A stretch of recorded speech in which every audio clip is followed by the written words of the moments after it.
You know, Prime Minister Netanyahu said something that was so true. He said, "Hope is our national anthem," and we know Hatikva is hope. After 2 years, you and I both experienced, along with so many Israelis and all the viewers, and I was right there in the front lines when many of these hostages, just after they'd been taken, and saw the remains.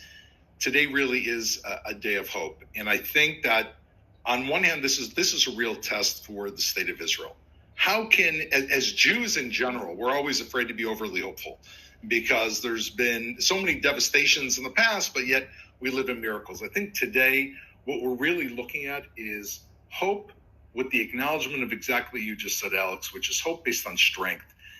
The president of the United States is here, but I want to say very clearly, and he acknowledged this, and I hope Israelis understand this very, very clearly. We would not have reached this day if it wasn't for Israel, if it was not for Prime Minister Netanyahu, if it was not for all of those people who stood up and answered the call, more than 300,000 people, men and women who've served in Miluim. You know, you and I are surrounded by people, unfortunately, who've lost children in this war.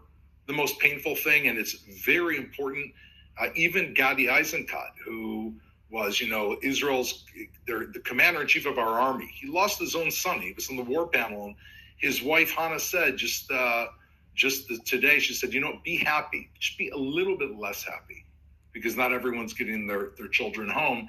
And it's the idea of hope with strength. It's not hope that's going to bring us back to the reality, the horrible situation of October 6th, where we can be deluded. It's hope with the realization that the strength of Israel and the Jewish people is why President Trump is here today.